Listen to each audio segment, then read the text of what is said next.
Welcome to the Encore Audio Archives YouTube channel. I'm Taper Dave, and this is my channel. I've uploaded hundreds of talks here that I've recorded at meetings in West LA, and I've also recorded conventions starting in 2013. I've got a bunch of those up. And Walt and Mary Murray, the original owners of Encore Audio Archives, started the company in the 80s, and Walt recorded Joe and Charlie's and a bunch of stuff down in Vista, California. My sobriety date is June 20th of 1994.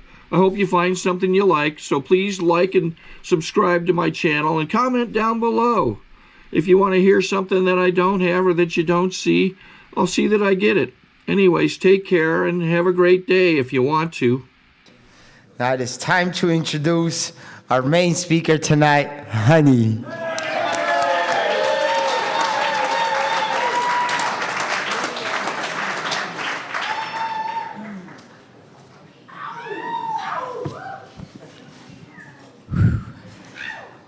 Hi, I'm Honey. I'm an alcoholic. And if you're a specialist, I'm an addict too. I want to thank Patty for asking me to come out here. Wow. Welcome to the newcomers. You know, the reason we have meetings is so the newcomer knows where to find us.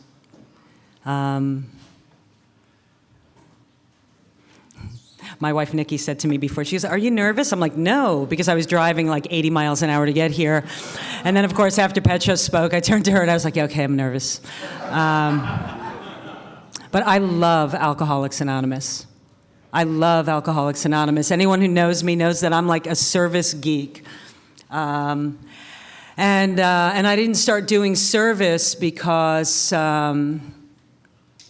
well, I was willing to take direction, and I was willing to take commitments, and I was out of good ideas. Happy birthday to all the birthday people, anniversaries, whatever you call it. You know, I've known so many people have watched me grow up in Alcoholics Anonymous. You know, Isaac watched me walk in.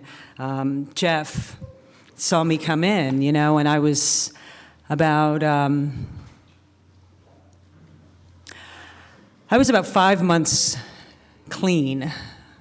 I don't know how sober I was before I went to my first meeting of Alcoholics Anonymous.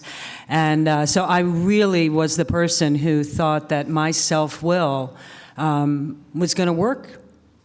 But the person that I had become, you know, it talks in the big book about the horse thief. And you take away his alcohol, the drunken horse thief, and you're still left with a horse thief.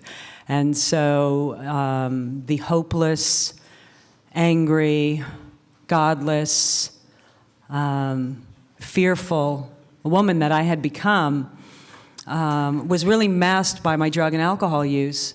And when I got sober, I was left with all of those things. Ugh.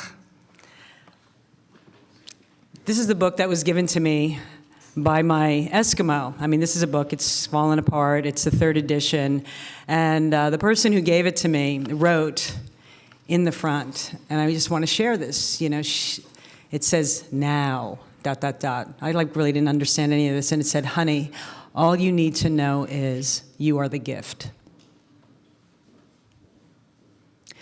Each and every single person in this room is uniquely qualified to help another alcoholic. We can help an alcoholic who is suffering when no one else can. You know, I love that someone was mentioning about general service. You know, I mean, I do a lot of general service, but you know, general service is not just that announcement that you talk over when it's being done. And, you know, Bill Wilson and Dr. Bob Smith, you know, really realized when Dr. Bob was terminally ill that they weren't going to be around. And they thought, we really better set this thing up so it continues. So they turned over Alcoholics Anonymous to the inmates, you know. And these traditions are something that, you know, I work in my life, you know, on a daily basis. I've been fortunate to do a traditions meeting every month for the past 12 years. First with my sponsor and his wife, and the people that they sponsor. And Jay Westbrook has been my sponsor for 15 years. And now my wife, Nikki, and I, we have this meeting at our house because they're no longer able to do it because she's terminally ill. There's not enough service that I can do to repay Alcoholics Anonymous what I've been given. So, Petros, you were awesome. It's like, I'm like so amped, and it was not the Red Bull. You know, I watched you come in to the cabin and just do it. You know, pick up a mop, take the commitments, you know, the commitments, the non-sexy commitments. You know, the commitments that nobody else wants to do. Do you want to get there early at 6 o'clock and set up chairs? You know, do you want to mop the floor? Do you want to pick up the garbage outside? Do you want to pick up the cigarette butts even though you don't smoke?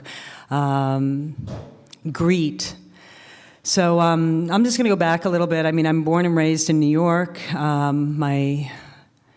I come from a mixed-race marriage, and, you know, I, too, grew up with a lot of racism around me and prejudice, and my brother and sister and I were those three little half-breeds. And that was from the man who I loved so much, my grandfather, and it wasn't because he was just, it's where he came from. You know, it was where he came from. He was really Archie Bunker, and I know half the room doesn't even know who that is. Hulu it, you know, go to Hulu, Nickelodeon, I don't know. I'll talk about things that you might not know, phone booths. These are things that were really an integral part of my early sobriety. I come from an age where we did this to roll up the window, you know. I mean, it's just, you know, and I just want to say this because there's a lot of, there are things that are part of my history, you know, being abused, having a lot of abuse, coming from a mixed-race family. My parents divorced when I was 5. And none of those reasons are why I'm an alcoholic. You know, alcohol and drugs were not my problem. Alcohol and drugs were my solution. And I truly believe that if I did not find, really, I smoked pot on a daily basis in 7th grade at 12 years old. And I don't know that if I didn't do that, if I'd be here right now. You know, Petros was joking around about the noose and the branch and all of this stuff. And a dear friend of ours from our home group at the log cabin hanged himself in January. And this is a man who spent the holidays at our house.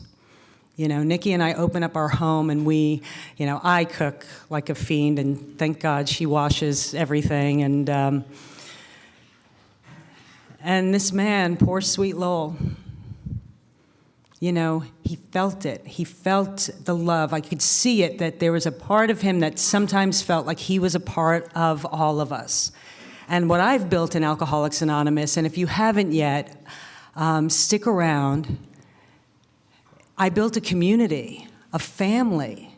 You know, my sisters in sobriety are here. You know, they're sitting there along the bench. You know, that's what we do. We show up for each other. And I remember, like anybody who knows me knows, like when I cook, it's like I don't want anyone in the kitchen. And if you really think you're going to help, I'm going to give you a knife and like a cucumber and chop it. Let me see. Okay, why don't you go do the cheese platter? Stay out of my kitchen. They know who I'm talking about, and she's lovely and does the cheese every month. So, and this story is relevant because as I was sitting outside, it was Thanksgiving. That's when our whole, like, you know, the trifecta, the Bermuda Triangle of holidays, a time where a lot of people have a hard time staying sober. I remember seeing this friend of ours sitting outside, and I didn't know very much about him. I knew that he struggled to stay sober. And at any given point, maybe had the clarity that he was an alcoholic. And then at other points, maybe he had the willingness. And my sponsor talks about the seconds and inches where clarity and willingness meet. And if you are lucky enough to have that moment of clarity and the willingness to follow, to actually be teachable, you are lucky. Because if you're sitting in this room, you're one of the lucky ones. And if you've been around for any length of time, you've been to a lot of funerals. So I looked at him and, and I thought, I've got a sit-down dinner for 30 people. I've got about 5 hours to finish preparing everything. And I thought, do you want to help me in the kitchen? And he started helping me, and he was chopping, and it turned out that he used to be a chef, a personal chef for somebody. So I was just like, hand it over. And we cooked, and we did all this, and it was this bond. And this is relevant because when I was 12 years old, my friend Tommy committed suicide.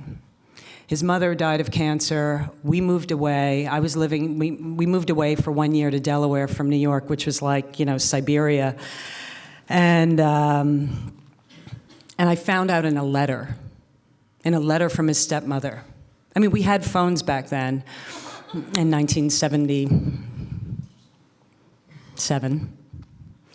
And I remember I got that letter, and I didn't know what to do with that. He'd taken a shotgun and gone out in the woods and blew his brains out at 13 years old. And, it's like Petros was saying, it's like, I don't know what it is in my childhood, what it is that I had a different response to other people. I've heard people say, I feel like I was born without skin. I was so sensitive to everything, and I always felt like I was trying not to cry. But I remember, so I was talking to my younger sister just a couple weeks ago, and I told her the story about Tommy, and she said, I had no idea. And at 46 years old, I realized I had never told anyone after it happened. And that is when I started this daily pot smoking habit.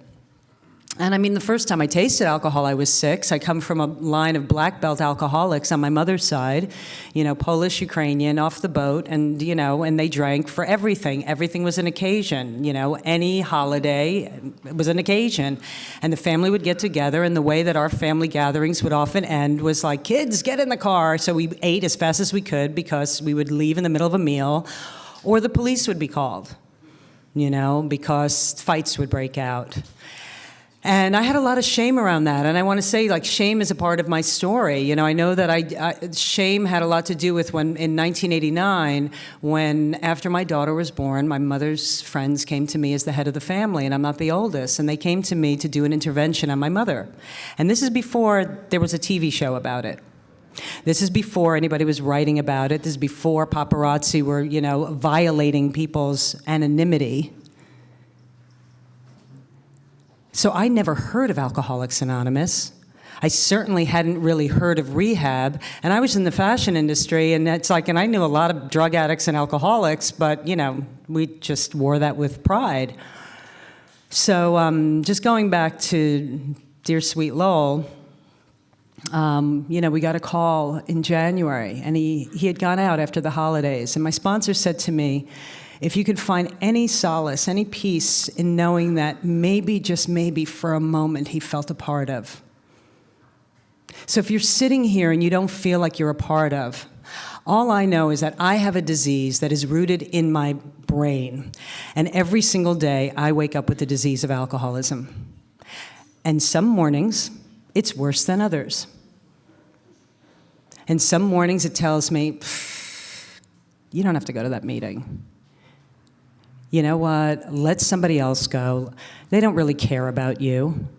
I was sick over the winter, and after 5 days of not going, it was really hard to get up and go.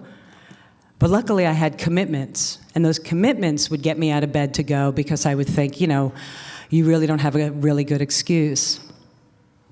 So when we got the call about, he was found and had hanged himself, I just pray for his soul to have found peace.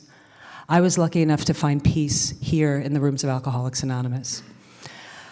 So, when Rustin was reading the traditions, and really enunciating, it's a program of attraction and not promotion.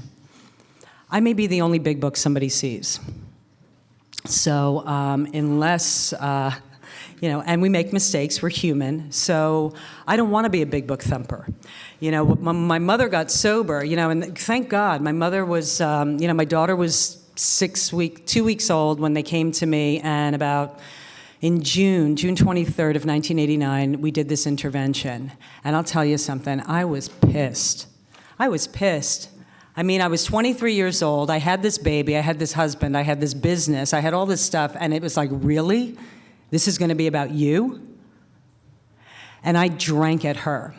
And it's funny, since I've been sober, I've never really thought of drinking at anything. But I'll tell you, back then, I was just like, ugh, I was just drinking at it. And you see, because my mother had a certain kind of bottom, you know, I would compare myself, and I would look at the differences.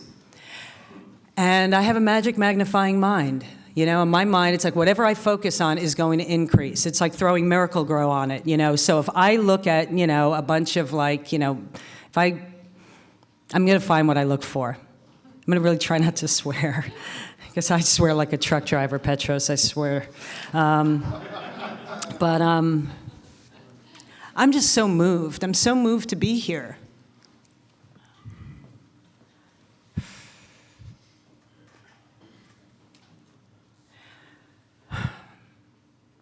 I know so many people in this room, and I can't tell you how many people have asked me, how's your daughter doing? How's your daughter doing? How's she doing now? I mean, people who watch my daughter come to meetings with me in her little school uniform. She's 7 years old, and, you know, she'll be 23 at the end of this month, you know, and she had 2 years of sobriety and really chose to leave the program because it wasn't for her. And I was so torn up about that, and I'm sure I shared way too much about it, and probably should have gone to another program.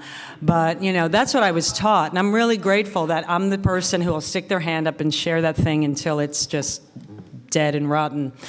So, but someone asked me, and, you know, when it's relevant because I didn't know that I was an alcoholic.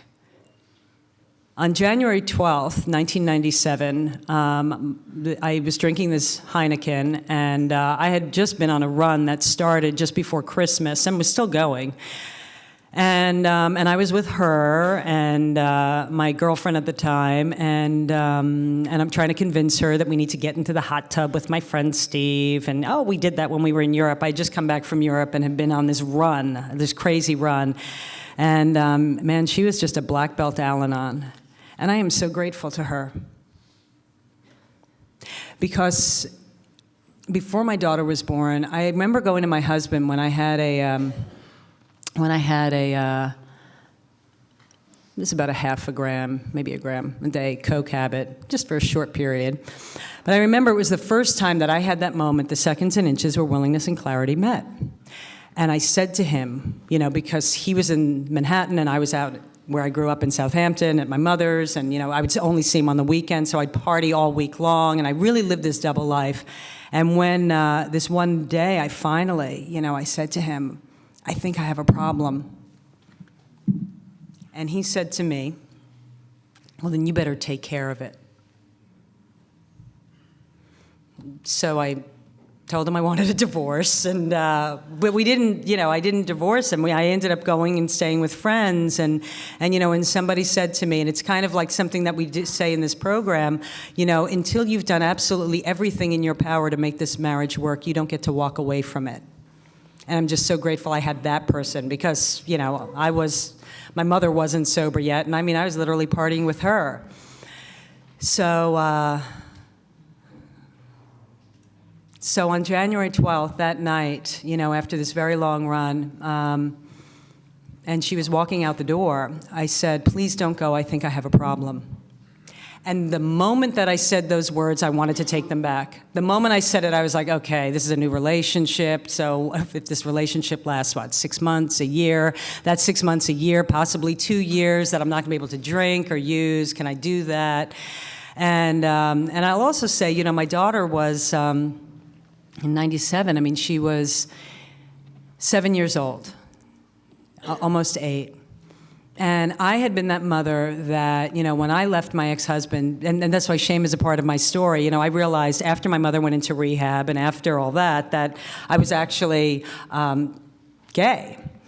And unbeknownst to me or my husband. And I remember, and he was the first person I told, but that shame was something that I drank at. And, you know, and I worried so much about what other people thought. And it really came to me later on that no one ever judged me more than I judged myself. And today, I can say, having worked all the steps and the traditions and really just working this thing, just really staying sober and having sober experience, I really don't care what you think about me. What you think about me is none of my business.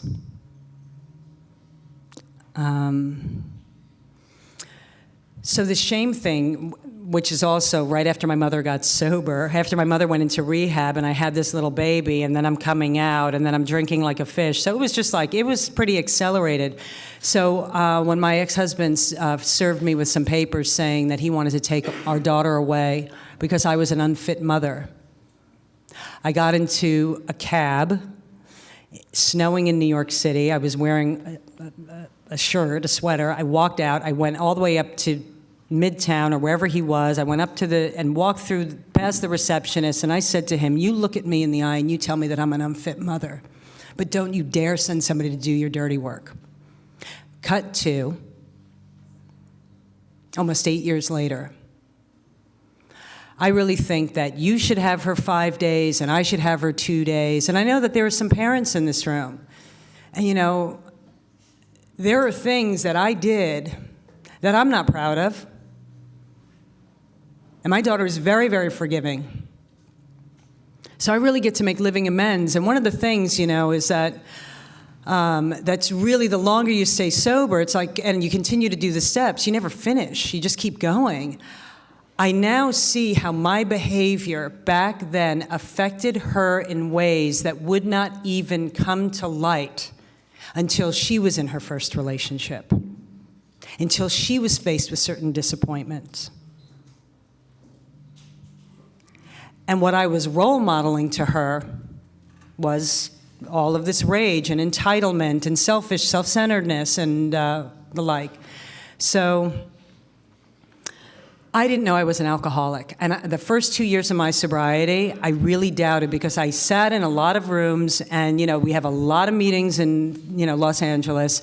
And I would hear these stories and I would hear these war stories, these horrendous stories. And I was like, well, that wasn't me. That wasn't me, you know. I had 5 people that I supported when I stopped drinking. You know, but it's, I love this principle of inertia. It was as though I was driving down the highway at like 90 miles an hour, and then I got sober and I just hit a tree. And everything that was in the back of the car, the tissues, the crap, all the shit, kind of the stuff I would have in the back of our car if we had a back seat, it just kept coming. It just kept coming. So my first 2 years of sobriety, I lost the ability to do the job that I was doing because I couldn't do that job if I wasn't loaded. You know, I was a model for 16 years, and I couldn't do it because it was very triggering. I had to change all of my friends. I couldn't even hang out with the same people anymore. I had to put my dog to sleep. I went through bankruptcy. I lost my house. I lost my car. I was living with friends. And, you know, and I remember, and I was saying this to somebody earlier, when I said to my daughter, I was about 2 years sober, and she said, you know, Mom, I really liked it better before, except for the drinking.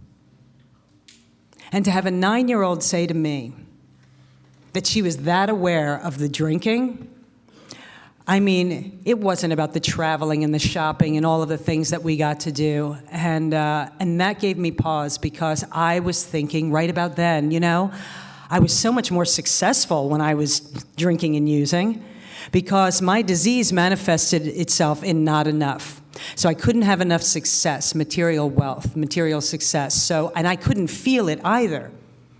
When I got audited for the last year before I got sober, I had no idea how much money I had made that year. I started crying, actually, when I got the thing from the IRS. I was like, what? How could I owe that much money? Because there's no way that I could have made that much, because my seeking to be loved was, you know, it just manifested as a lot of people pleasing and a lot of buying and caretaking and all of these things. And I didn't know how to take care of myself. And this is something to this day, learning how to have boundaries. You know, if you're a victim or you're a survivor, if you're a survivor of any form of abuse, and for me, it was sexual abuse, it was verbal abuse, it was physical abuse, it means that when I was very young, my boundaries were trampled on, so I don't even know what a healthy boundary looked like. But I am so grateful that the sponsor that I chose actually taught me the A, B, C's, and D's of boundary setting. You know, A, what's the boundary? You know, B, communicate that boundary. C, enforce that boundary. D, review it from time to time and see if it needs to be changed. And I'd been spending a whole lot of my life going from A to C, A to C, A to C, not ever communicating, so I didn't understand why there were no boundaries. I didn't have any boundaries with myself. I had never had sober sex until I got sober, and then I couldn't have any because at 6 months of sobriety, I came out of a blackout. And all I could see was my perpetrator and the stuff that had happened to me as a child. It was like playing in movies. And I was sick, and I was in a fetal position on my bathroom floor. I sought outside help for outside issues. I talked about the first 5 months. I was not coming in here because I wasn't like my mother. I didn't have a blackout, you know, car accident on Main Street, Southampton. I hadn't lost my job. I didn't have all those yets. So I was comparing myself to her, and so clearly I didn't belong in a room of Alcoholics Anonymous with all of you losers. You know, so it wasn't until I'm so grateful for the 3 people in my life at that time. My acting teacher, who said to me, and if you are familiar with that at all, you might be, this crowd, it's like part of that is you sit and you get critiqued. So after you do this scene, you get critiqued. And I would be in an emotional blackout, and I would be getting critiqued, and I couldn't hear it. I couldn't take it in. And my teacher said to me in front of like 26 people, she said, you know, honey, maybe you want to look at how attached to your suffering you are. Which I was like, fuck, you know, I mean, and it's something I share, and I share it with all my sponsees, all these wonderful men and women that I get to sponsor, because it's like the joy of living comes from the 12th step.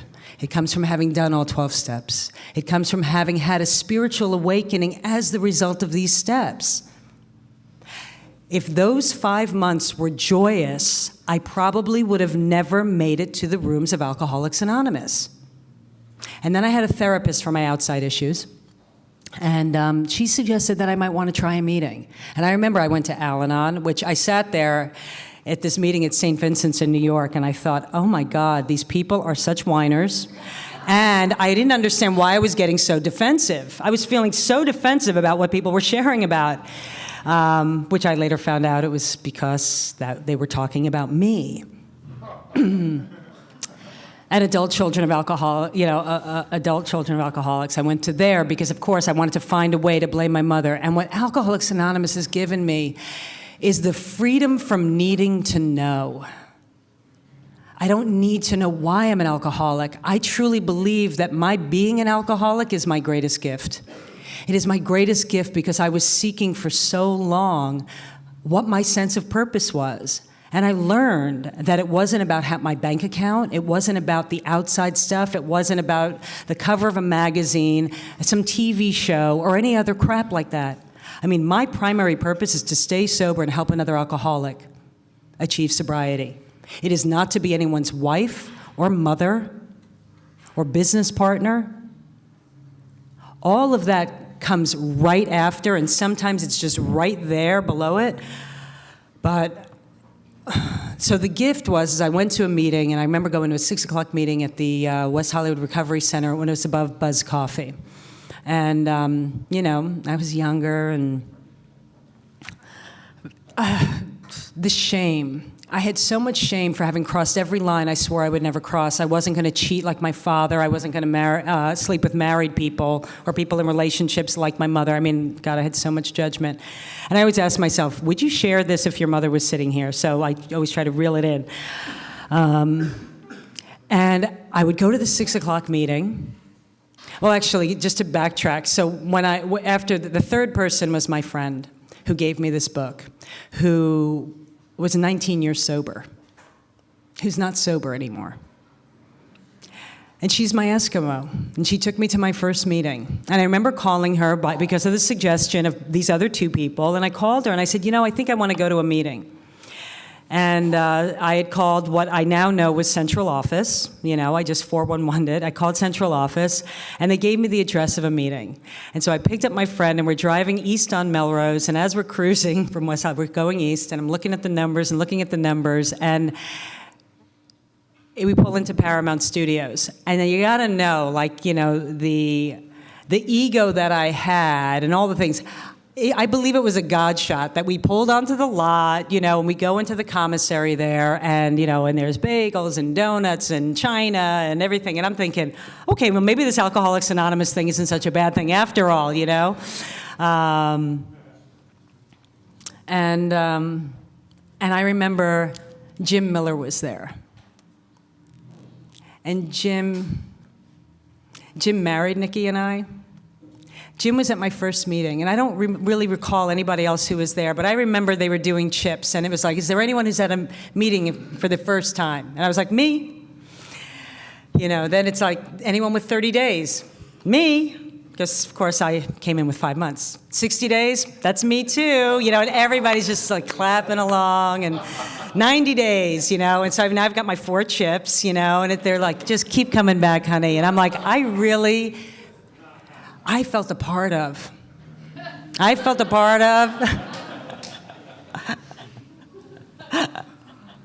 Oh my God, they were so loving. So then I started going to the West Hollywood Recovery Center at 6 o'clock, and I was a maniac in the morning. I'm yelling at my kid. I vowed to never lay a hand on my child because of the childhood I had. But I'll tell you something, the verbal abuse and the looks alone can be just as scary. And I remember my girlfriend at the time saying, look in the mirror, when I was losing it one day. And I looked in the mirror and I saw my childhood. And so I started going to meetings, and from 6 o'clock on, I was like a new person. And so someone suggested, you know, there are noon meetings here, you know, because I was thinking, God, I hate my day from, like, you know, the time I wake up till 6. But like after 6, I'm great. So then I started going to the noon meeting. And then I don't know who it was. I think it was Sammy, who I sponsored, who had a week more than me at that time. And then years ago, I ended up sponsoring. And I don't know where he is now. But he suggested I go to the log cabin. And the log cabin is my home group. It is my tribe. It is my people. I go there. You can find me 5 days a week, you know, Monday through Friday, 7:30 in the morning, there in my seat. Don't you dare sit in it. I mean, I've gotten into a fight, like a full-out argument with somebody. Like, I'm at, like, 13 years of sobriety, he's at 20, and we are arguing about seats. And, you know, my sponsor said, you know what? You weren't raised that way. Knock it off. So I went to the log cabin, and the woman who was sponsoring me, who picked me at a meeting, because, again, if you're new, and you're really new to this for the first time, and you've never been here, and you have no idea what people are talking about, and it seems like a cult, just let it go.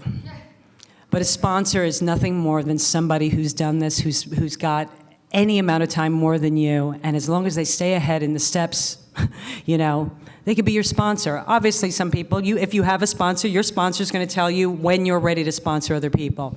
But this woman, Terry, sat down next to me at my big gay meeting, and she said, I'm going to be your sponsor. And I was like, okay, great, you know, whatever that means, because I don't know that I would have asked anybody, because I was so terrified. And you know, cut to about 3 weeks later, we're sitting on the tailgate of her truck, her pickup truck, and she said to me, I'm gonna kick your ass. And you wanna know, I'm so grateful that her job and God and whomever else decided to take her to Washington, D.C. for 6 weeks for her TSA training.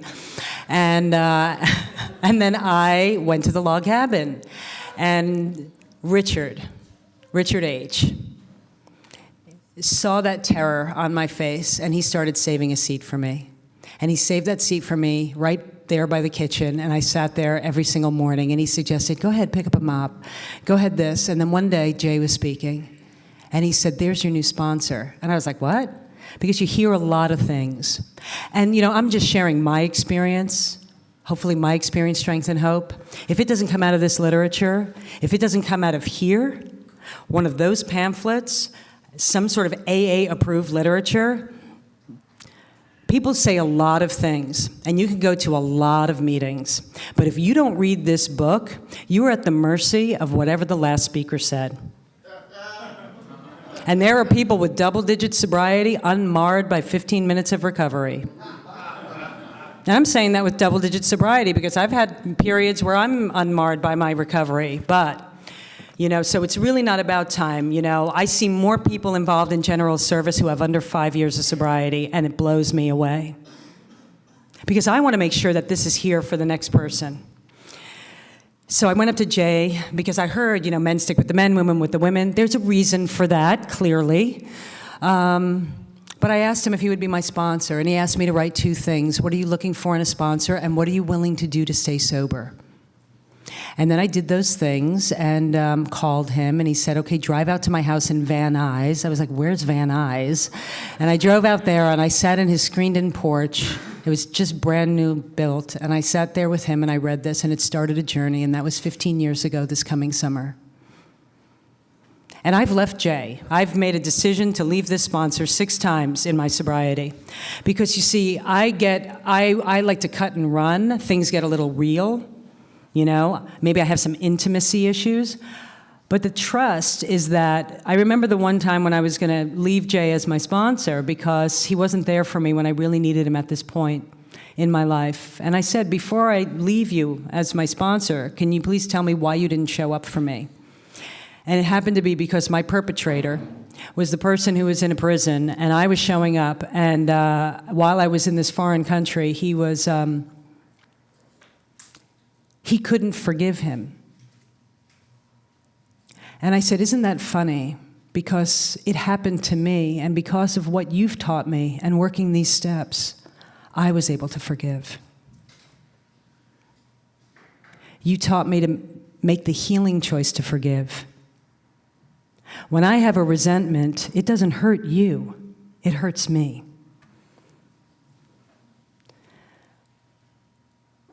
So many sayings. I'm like the bumper sticker, t-shirt kind of like slogan girl, and I used to hate that stuff, but I gotta say, it's like, I go to this meeting in New York, and on this wall, first things first, on 96 and Broadway, they have this wall, and it says, if you always do what you've always done, you'll always get what you've always gotten. You can do the steps again and again. If you've been around and you don't know why, you're over it, you're sick of AA, you do not have to go out to start over. You do not have to go out to start over. 3 people I got sober with in 1997 are still sober, and from my group.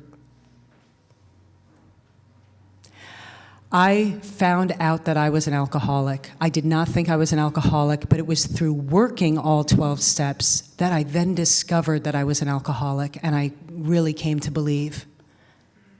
So if you're not sure, just do all 12 steps, and the worst thing you'll be left with, if you're not, are some tools for living. I love Alcoholics Anonymous. I love it. And I'm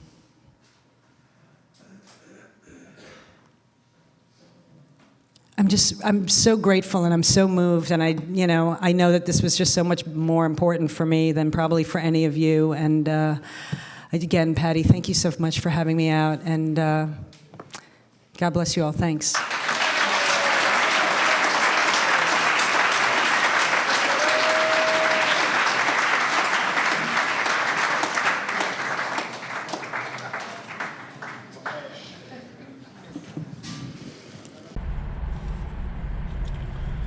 Okay, this is how I prepare my drone for launching. I like to do it inside the cab of my truck so I'm not standing outside in the weather. To install the joysticks for control, up and down, right and left, powered on. I have an Android phone that I use to connect it to the drone with. And it's actually controlled through the iPhone, through an app. Oops, wrong way. It's It's actually controlled through the iPhone, or through this Android phone, through the app. It's actually controlled through the Android phone through an app, and you connect it through this short connection right here.